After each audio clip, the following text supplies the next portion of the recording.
Hello everyone, আপনারা কেমন আছেন? আশা করি ভালো আছেন। আজকে আপনাদের সামনে নতুন একটা ভিডিও নিয়ে হাজির হয়েছি। ভিডিওটা হচ্ছে মালদ্বীপের একটা আইল্যান্ডে আমি যাব। আমরা এক রিসিট থেকে আরেকটা আইল্যান্ডে যাব, সেটা আপনাদেরকে দেখানোর চেষ্টা করবো। আপনারা সম্পূর্ণ ভিডিওটা দেখুন, আশা হলে আপনাদের মনটা পরিষ্কার হয়ে যাবে, ভালো হয়ে যাবে আমার জানা মতন। আপনারা দেখতে থাকুন, অনেক সুন্দর একটা ভিডিও আপনাদের সামনে উপস্থাপনা করতেছি। আমরা অলরেডি চলে আসছি একটা আইল্যান্ডে। তো আইল্যান্ডের সাইডে দিয়ে এখন প্রায় কাছাকাছি চলে আসছি, আপনারা দেখুন। আর মূলত এই আইল্যান্ডটার যত মাল সাবানা আসে এখান দিয়ে আসে, তো আমরা এখান দিয়ে যাব, আইল্যান্ডে উঠবো। আর এই জায়গাটা আপনাদের থেকে কেমন লাগে অবশ্যই আপনারা কমেন্টে জানাবেন, এমনকি বিস্তারিত সবকিছু জানতে চাইলে আমাকে আরো কমেন্ট দিবেন, আমি আপনাদের সাথে দেখানোর চেষ্টা করবো। আমার এক ভাই অলরেডি রেডি হয়ে গেছে নিচে নামার জন্য, আমিও অলরেডি প্রস্তুত আছি, এখন নিচে নেমে যাব। বন্ধুরা, আমরা এখন আইল্যান্ডে চলে আসছি। আইল্যান্ডটা দেখাইতেছি, মালদ্বীপের আইল্যান্ডটা অনেক সুন্দর, দেখার মতন আপনাদেরকে দেখাই। তো ঠিক আছে, পিছনে ক্যামেরা দিয়ে আমি আপনাদেরকে দেখাইতেছি, আর সামনে ক্যামেরা আমি আসতেছি না, কারণ কি দুপুরবেলা তো লাইটের সমস্যা করতেছে। বন্ধুরা দেখুন, আমি এখন সাগরপাড়ে চলে আসছি, এসআইডি সাগর, এবং কি এখানে সবসময় বিকেলে মানুষ আসে, এবং কি বর্ষার আগে বা দিদি রেস্ট সময় ইয়ে করে। আপনাদেরকে দেখাইতেছি জায়গাটা অনেক সুন্দর নিরিবিলি, কিন্তু এখন দুপুরবেলা অনেক ঠান্ডা লাগতেছে। এখানে পাখি ডাক দেয়, দেখুন মানে পাখি ডাক দিতেছে, অনেক সুন্দর লাগতেছে। এমনকি আপনাদের সাথে শেয়ার করলাম এই আইল্যান্ড, যারা মানুষ বসবাস করে এই জায়গাটা এটা। তো আপনাদের আমি দেখাইতেছি, প্রতিটা স্ক্রিন করে আপনাদের দেখাবো, এটা আমি পুরো ভিডিওতে দেওয়া সম্ভব না, তো যতটুকু পারছি ততটুকু দেখাইতেছি। এটা জানাবেন, এবং কি আপনাদের মতামত অবশ্যই জানাবেন। আইল্যান্ডটা দেখার জন্য অনেকের বাইরে আইল্যান্ডটা দেখতেছে, অনেক সুন্দর আইল্যান্ড। আর দ্বিতীয়ত, এখানে আমি কোনো বাইরে আসা যাওয়া এইসব নিয়ে আলোচনা করতেছি না, কারণ আজকে আপনাদেরকে খালি আমি আইল্যান্ডার সম্পর্কে খালি দেখাতেছি। তো ঠিক আছে, আপনারা দেখুন আর দেখতে থাকুন, আমি আপনাদেরকে একটা করে সবকিছু দেখাবো আজকে। আর আপনারা রাস্তার সাইডে যেগুলো জাল দেখতেছেন, জালের মতন আর লোহার মধ্যে বাঁধা, আসলে এগুলো হলো ধোলার মতন। এখানে বিকেলে যারা কাজ শেষ করে আসে তারা মূলত বসে থাকে। এখন আমি যাইতেছি আইল্যান্ডে, মানে যেখানে মানুষ বসবাস করে সেই জায়গা দিয়ে আমি হাঁটবো, এবং আপনাদেরকে দেখানোর চেষ্টা করব। আর মূলত রাস্তাগুলো হচ্ছে বালুর, কোনো ফাঁকা নাই।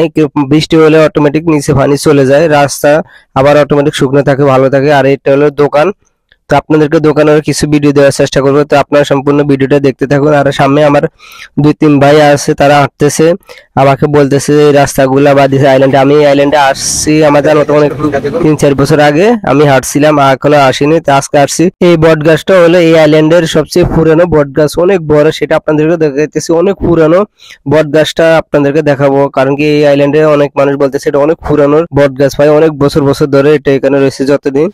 এই হলো মালদ্বীপের আইল্যান্ডের যারা বসবাস করে, এই বট গাছটা অনেক বড়, আপনাদেরকে দেখাইতেছি। এই বিশাল বড় একটা বট গাছ, এই বট গাছটা পুরানো একটা বট গাছ, আপনাদেরকে দেখা বিকেলে সবসময় এখানে অনেক বড়। তো আপনাদের আসলে এটা অনেক পুরানো বট গাছ, এই আইল্যান্ডের যত বছর আগে এই বট গাছটা হয়েছে, আমাদেরকে এখানে মানুষ বলতেছে অনেক পুরানো বট গাছটা। এটা পুরানো, ওটা সেমই, ওই আরেকটা না, এটা পুরান গাছ, এটা পুরানো, এটাই পুরানো। বট গাছের দুটো গাছ ভেজালি দেয়, এটা ওষুধ গাছ হয় না পারে। মালদ্বীপের পুরা বট গাছ, এটা প্রায় অনেক বছর আগে থেকে হইতেছে, আর এখানে মানুষ বসবাস করে। অবশ্যই আছে অনেক বড় বট গাছ, এটা হলো পুরান। তো ঠিক আছে, আপনাদের মতামত আমি আপনাদেরকে দেখাবো, প্রতিটা ভিডিও আপনাদের সামনে এসে বলা এখানে আমি আপনাদের কিছু ক্যামেরা দিয়ে দেখাবো। তো ঠিক আছে, আপনারা দেখুন বট গাছটা। এই মূলত এটা অনেক পুরানো বট গাছ, আর এই বট গাছটা অনেকে দেখতে আসে বিকালের সময়। আসলে জায়গাটা অনেক সুন্দর, সেটা আপনাদেরকে দেখানোর ইয়ারে হইতেছে না, কারণ কি আমি দুপুরবেলা তো রোদের ইয়ে করতে দিয়েছি, ক্যামেরাটা তেমন সুবিধা হচ্ছে না, যতটুকু পারছি ততটুকু আপনাদেরকে দেখাইছি। এখন আমি যাইতেছি, দেখুন রাস্তার দুই সাইডে দিয়ে আছে, এগুলো হলো মালদ্বীপে মানুষ বসবাস করে। এখানে এটা দেখুন মালদ্বীপের ঘর বাড়ি বা অনেক সুন্দর, তাদের ভিতরে অনেক সুন্দর ঘর বাড়ি, সেটা আপনাদেরকে অন্য একটা ভিডিওতে দেখাবো।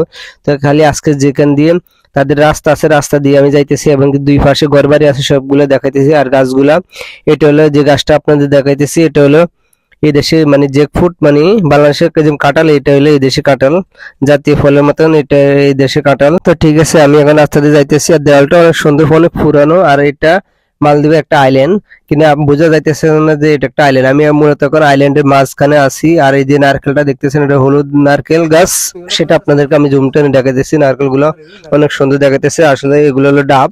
তো ঠিক আছে, আমি এখন যাইতেছি। আর মূলত এটাই হলো মানে আইল্যান্ড, এখানে মানুষ বসবাস করে।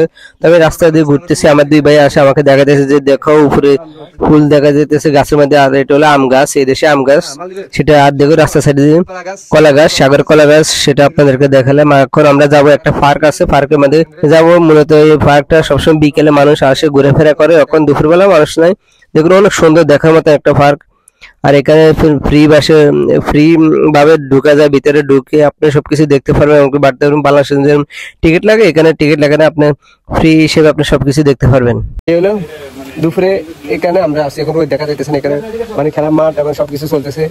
এবং বিকেলে এখানে মানুষ ইয়ে করে, আমরা দুপুরে আসছি তো মাঠটা অনেক সুন্দর, শিশুদের জন্য খেলার ইয়েটা অনেক সুন্দর দেখা যাইতেছে। আর এখানে কোনো টিকিট লাগে না, ফ্রি, যে জানি চ্যানেল দেখতে পারে। এটা বাংলাদেশ না যে ফ্রি লাগবে। তো ঠিক আছে, আপনাদেরকে দেখাই কি গাছ। আমার সামনে দুই ভাইয়া হাঁটতেছে আর তারা বলতেছে দেখ রাস্তা সাইডে দিয়ে আম গাছ আছে, আম গাছে ফুল ধরছে, অনেক সুন্দর দেখা যাইতেছে। তার জন্য আমার ভাইয়া আঙ্গুল দিয়ে দেখাইতেছে যে অনেক সুন্দর সুন্দর। তো দর্শকরা দেখা, তো আমি আপনাদেরকে দেখাইতেছি, কারণ কি আমার এই আইল্যান্ডে আসা হয় না তেমন। তো আজকে আসছে আপনাদেরকে দেখাইতেছি অনেক সুন্দর গাছগুলা, এবং গাছগুলো প্রতিটা গাছের মধ্যে ফুল ধরতেছে। যে গাছ মানে বিভিন্ন ধরনের ফলের গাছ, সব ধরনের ফলের ফুল মানে ধরে আছে। আপনাদেরকে আমি দেখাইতেছি। আর মূলত আমি জায়গা দাঁড়াইতেছি না, কারণ কি আমার পুরো আইল্যান্ডে আমি ঘুরতে হবে, এবং কি আমার একটা কাজ আছে, কাজটা সেরে আমি চলে যাইতে হবে। তার জন্য আমি আপনাদেরকে যতটুকু পারছি ততটুকু দেখাইতেছি, কারণ অনেক ভাই জানতে চাইছে মালদ্বীপে যারা বসবাস করে আইল্যান্ডটা কি রকম, তার জন্য আমি ভিডিওটা করা হয়েছে। তো আপনাদেরকে দেখাই, আমার ভাইয়েরা দেখতেছে এবং কি আমার বলতেছে যে এটা এই গাছ, এটা অন্য গাছ, এবং কি বিভিন্ন ধরনের গাছ আছে বলতেছে, তাই আমি শুনতেছি আর এবং কি আপনাদের সাথে বলতেছি। আর মূলত আমার কথাতে যদি কোনো ভুল ত্রুটি থাকে অবশ্যই ক্ষমা চোখে দেখবেন, কারণ কি আমি তেমন ব্লগার না, যতটুকু পারি অতটুকু আপনাদেরকে দেখানোর চেষ্টা করতেছি। আর আমার কথাতে যতটুকু পারি অতটুকু পারি, আর আমার কথাতে ভুল ত্রুটি থাকতে পারে, আপনারা ক্ষমা চোখে দেখবেন। আর দোকানটা দেখুন অনেক সুন্দর, সেরকম একটা দোকান। আর এটা হলো মানে রাস্তা সাইডে দিয়ে আইল্যান্ডের মানে রাস্তা সাইডে দিয়ে যে দোকানগুলো আছে সেই দোকানগুলা। এখন আমি একটু যাব ভিতরে গিয়ে আপনাদেরকে দেখাবো। দেখুন এটা হলো হার্ডওয়্যারের দোকান, অনেক সুন্দর। এই হলো মালদ্বীপের দোকানগুলো, এইভাবে দোকান মূলত থাকে। অনেক ভাই জানতেছে দোকানগুলো কি রকম, বা আমাদের বাংলাদেশের মতো না, আমাদের বাংলাদেশের মতো না, আছে কিছু তেমন না।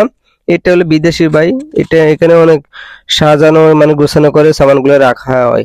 আর বালু তেমন থাকে না, পরিষ্কার করে সবসময় রাখা হয়, অনেক সুন্দর দোকানগুলো। তো আপনাদেরকে দেখালাম, কারণ কি আমার দুই তিন ভাই আমাকে অলরেডি কমেন্ট জানাইছেন, তাই তার জন্য আসলে মূলত ভিডিওটা করা হয়েছে। কারণ কি আমার যে ভাই আমাকে যে কমেন্ট করবে সে কমেন্ট আমার মনে থাকবে, যদি আমার কোনো সময় সামনে আসে সে ভিডিও নিয়ে আমি আপনাদের সাথে উপস্থিত হই। কারণ কি আমার এক ভাই জানতে চাইছে, তাই আমি তার জন্য ভিডিওটা করছি। আর এগুলো হলো মালদ্বীপের শামুক, সাগরের নিচে যে শামুকগুলো পাওয়া যায়, এই শামুক দিয়ে তারা আর্টিস্ট করে বিভিন্ন ধরনের মাছ বা দেশে নকশি করে কোন কিছু বানায়, সেটা আপনাদেরকে দেখাতেছে, অনেক সুন্দর। তো আসলে এগুলো গেস্টের কাছে বিক্রি করে, আমাদের বাংলাদেশি মানুষের কিনে। আমি অলরেডি একটা কিনছি 150 রুপিয়া, বাংলাদেশে কত টাকা সেটা আপনারা 700 মানে 150 টাকা হলে 1 টাকা 60 টাকা করে কত টাকা আসে অবশ্যই আপনারা ভালো জানেন। হিসেব করে আপনারা ক্যালকুলেটর করে অবশ্যই হিসেব করে আপনারা জেনে নিতে পারেন। 150 টাকা করে আমি একটা গ্লাস কিনছিলাম, সেটা হলে আপনাদের সামনে দেখাইতেছি। এই গ্লাসগুলো আমি কিনছিলাম একটা 150 টাকা করে। আর এগুলো হলো বলতেছে যে নারকেল গাছের। আর মূলত এই দেশে তো নারকেল গাছের অভাব নাই, তারা নারকেল গাছ দিয়ে বেশিরভাগ বিভিন্ন ধরনের কিছু বানায়। আর দেখুন এগুলা কাঠ দিয়ে বানানো হয়েছে বিভিন্ন ধরনের মাছ, এগুলো আমাদের বাংলাদেশেও আছে, এই দেশেও আসলে আছে। এগুলোর দাম বেশি, মালদ্বীপে একটু দাম বেশি থাকে, কারণ কি এখানে সবকিছু তো আর বাইরে থেকে আসে না, নিজেরা বানায় দিয়েছে। বাইরে থেকে আনলে তারা প্রোডাক্টের বিভিন্ন ধরনের ট্যাক্স দিয়ে তারপর আনে, একটা সামানের দাম অনেক দাম বেশি পড়ে যায়। তো যারা অবশ্যই মালদ্বীপে আসবেন অবশ্যই আপনারা যেটা যেটা লাগবে সেটা সেটা কিনে আসবেন, কারণ কি এখানে আসলে কিনলে অনেক টাকা আপনার খরচ চলে যাবে। তো এতটুকু ইয়ে করে আপনি পারবেন না। আর আপনাদেরকে দেখা যাচ্ছে দোকানগুলো অনেক সুন্দর লাগতেছে, এবং কি এগুলো আসলে মূলত গেস্টেরা এখানে আসেন, আর এগুলো বাংলাদেশে মানুষ কমে কিনে। তো আজকে ঠিক আছে, অনেক বক বক করেছি, যে বক বকের মধ্যে কোনো ভুল ত্রুটি ক্ষমা চোখে দেখবেন। আর চ্যানেলটা আছে কর্নার সাবস্ক্রাইব করে রাখবেন, কারণ কি আমি নতুন ভিডিও দিলে আপনাদের সামনে চলে যাবে। আর অবশ্যই আপনাদের মতামত জানাবেন, কর্নার আছে সাবস্ক্রাইব করে রাখবেন।